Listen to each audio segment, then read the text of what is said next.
పిల్లలు చాలా విషయాలకి అట్రాక్ట్ అయిపోతున్నారు, డైవర్స్ అయిపోతున్నారు, డీవియేషన్ అవుతుంది. అట్రాక్ట్ అవ్వకుండా ఉండాలి అంటే మనం ఎంత జాగ్రత్తగా ఉండాలి? నా చేతిలో ఒక బిస్కెట్ ఉంది, డాగ్ అక్కడి నుంచి చూస్తుంది. నేను ఒకవేళ బిస్కెట్ ఇలా చూపించానంటే డాగ్ ఏం చేస్తుంది?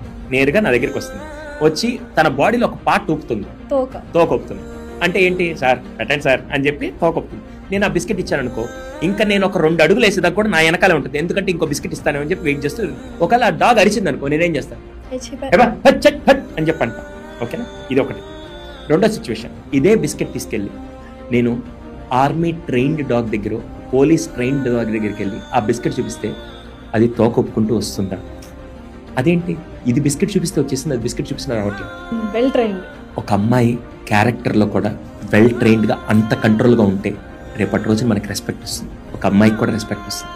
ఒక 120 రూపాయలు సిల్క్ చాక్లెట్, 10 రూపాయలు ఫ్లవర్ పట్టుకొని ఎవడో రోడ్డుకి బేవర్స్గా ఒంటి మీద వాడేసుకునే డ్రెస్సు వాడిది కాదు, అమ్మా నాన్న కొనిచ్చిన బండ్లో దాంట్లో వాళ్ళ రక్తం చించిన పెట్రోల్ కొట్టించుకొని వచ్చి స్టంట్లు వేస్తుంటే వాడికి మనం పడిపోతున్నాం అంటే నాకు తెలిసి రేపటి రోజున కొద్దిగా మనం ఏదైనా రియాక్ట్ అయినా కూడా వాడు ఆ డాగ్ని మనం విసిరేసినట్టే ఇక్కడ మనల్ని కూడా మన జీవితాలు రోడ్డు మీద విసిరేస్తారు. దయచేసి మనందరం ఎలా ఉండాలంటే, అది అమ్మాయి అయినా అబ్బాయి అయినా ట్రైన్ డాగ్ లాగా ఎమోషన్స్ నువ్వు కంట్రోల్ చేసుకోగలిగి ఎవడొచ్చినా నీ క్యారెక్టర్ కొనలేని స్థాయికి నువ్వు ఎదగాలని ప్రతి అమ్మాయిని అబ్బాయిని నేను కోరుకుంటున్నాను.